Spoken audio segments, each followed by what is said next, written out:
Hi, this is Haze, and today I'm going to share with you my painting process, Strawberries in a Box.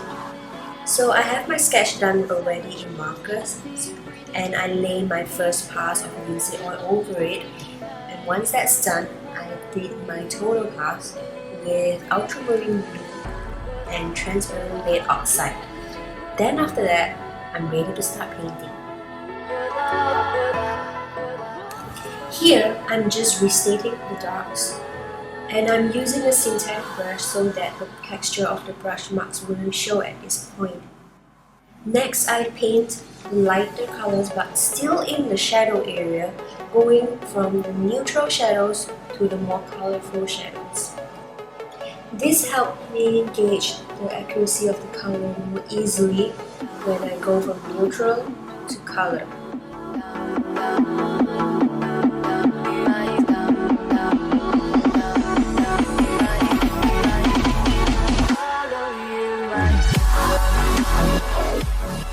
Now I'm doing the mid-tones, but I'm still using the synthetic brush.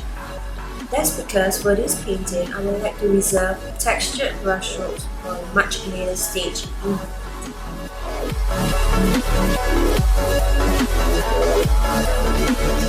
If you're on Instagram, please follow me at Haze Long for more of my paintings and updates.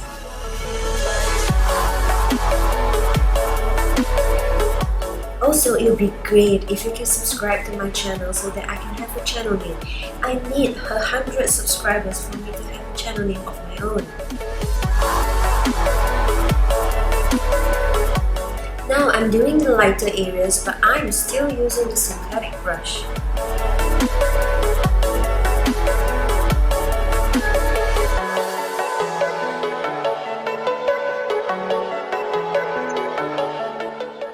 This stage is what I would like to call the color pass. The color pass is a stage where I would just not concern myself with drawing or tonal values or edges or style. I'm just concerned about putting the right color in the correct place. Usually, there's about 4 to 5 stages. The first stage is the sketch stage, and the second one is the tonal pass, which is done with ultramarine blue and transparent red oxide. The third stage, which is the stage now, is called the color pass.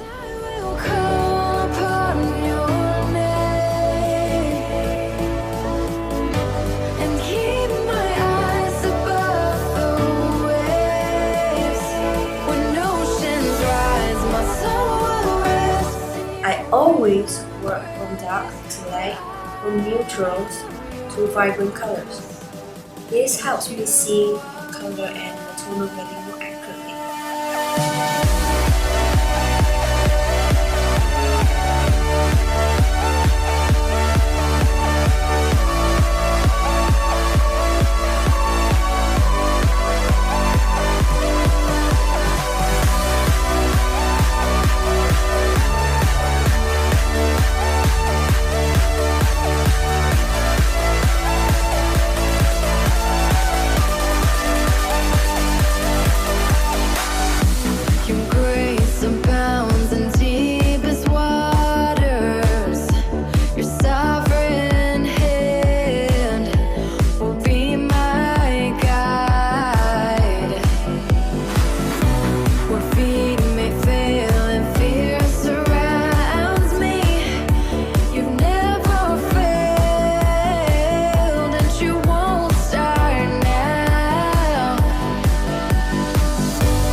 Right now, there are no details yet. As you can see, there are no modelings of the form, and the edges are everywhere. It just looks like an abstract art.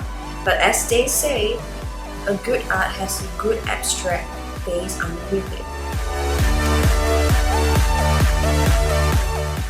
For the box shadows, I'm still using the synthetic brush, but I'm trying to use the biggest brush possible for this task.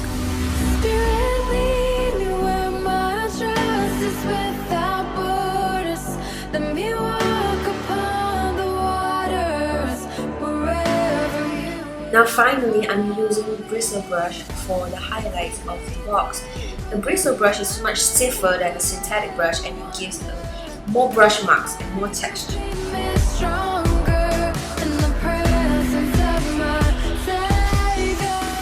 I always try to use the biggest brush as big as possible for the task because this would give a much looser painting. It looks unplanned and executed with bravado and spontaneity. When in actual fact, to achieve that, you have to be very meticulous with your planning before you paint. Use the biggest brush possible and use as little brush strokes as possible.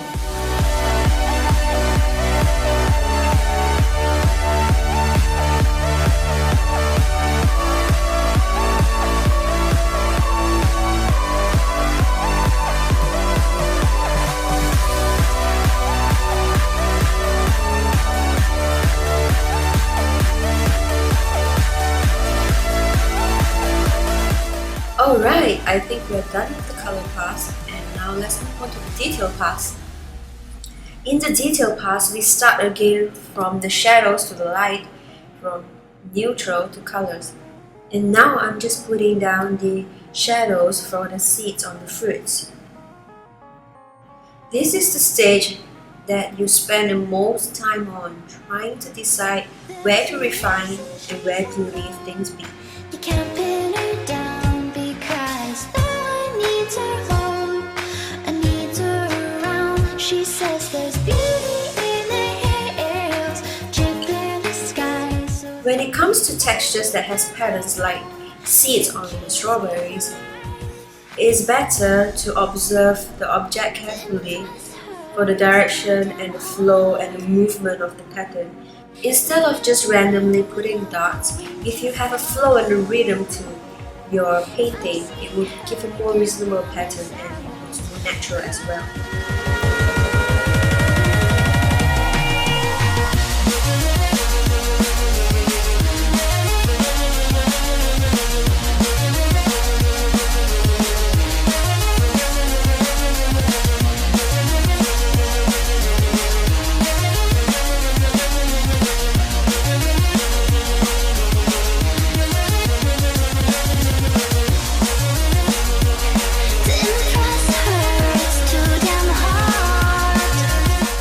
For details, even though they may be small and cannot be seen that well, we have to remember that every single highlight or shadow has a color on itself, it has a temperature.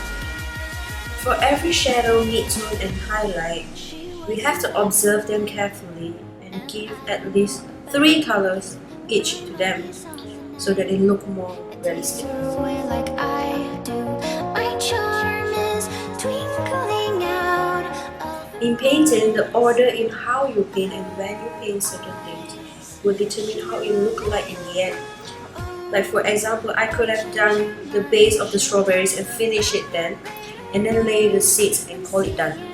But right now, I'm trying to give it a thicker effect for the flesh of the strawberries. So what I've done is, I've painted the strawberry base, the flesh color which is the red, just now with a synthetic brush so that there's no brush marks, it looks flat. I want her back and please don't go too far. If I see her again, promise I won't cry.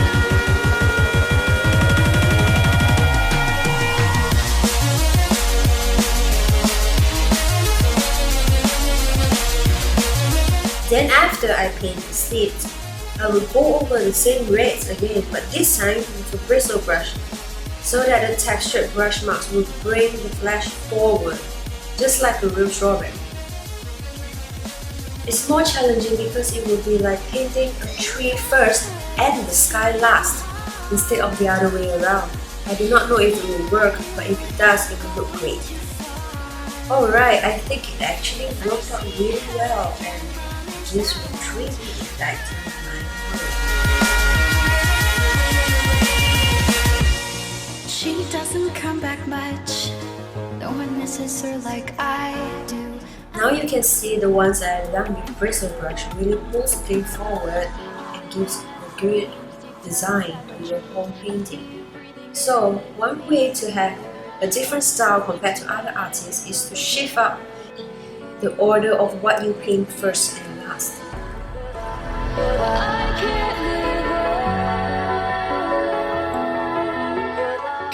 I had to get really close, so I'm sorry if my name's in the way.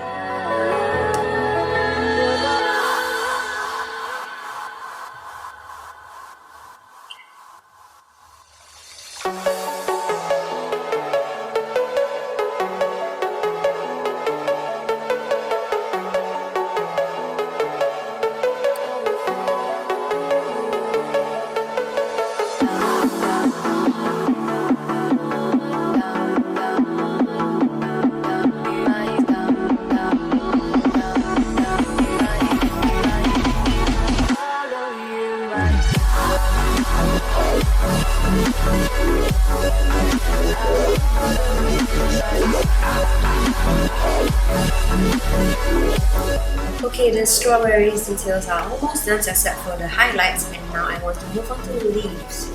For the leaves, I would like to use as little brush strokes as possible. I like to be very economical with my brush strokes, and I just lay them down once and leave them. Even if I'm reworking the same spot, I make sure that they look exactly like the previous brush stroke that I put on in the first place.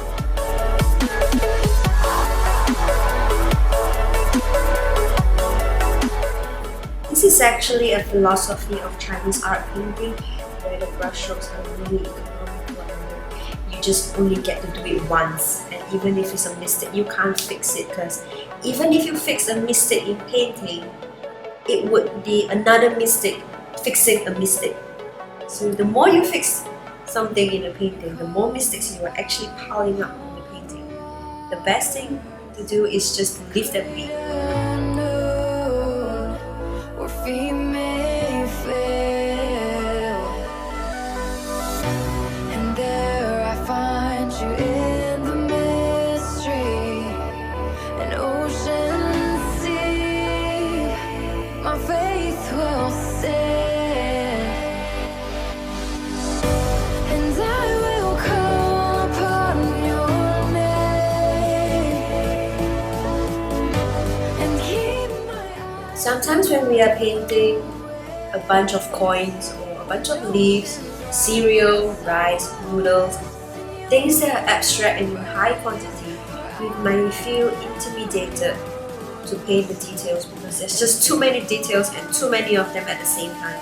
So the best way forward is to focus on light and shadow first, and then color shapes. We do not have to understand what is the subject matter anymore. We just have to paint what is in front of us.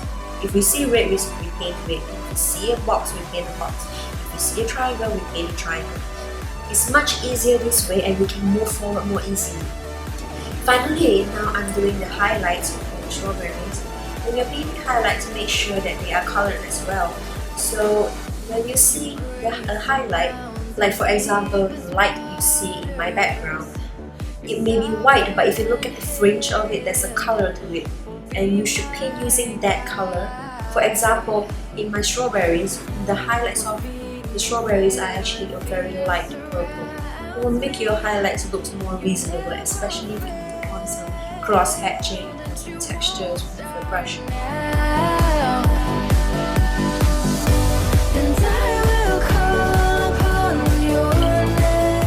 Always make sure that you shape your highlights properly and you have the correct edges, because if they're too fat or too thick, it will look unreasonable. So you may need to fade them out or reshape them to be thinner and smaller and not popping out in your face. And you are mine.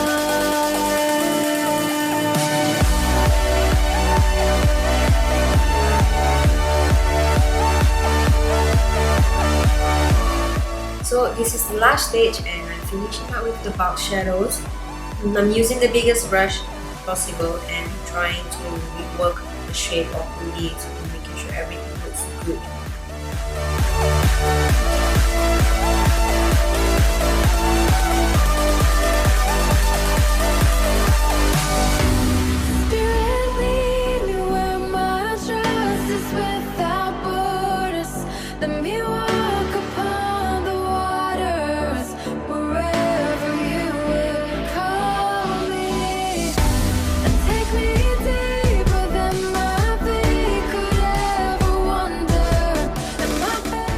Yay, okay, I think this is worthy of my signature now. Thank you for watching. Please subscribe to my channel so I can have a channel name, please. Thank you and bye bye.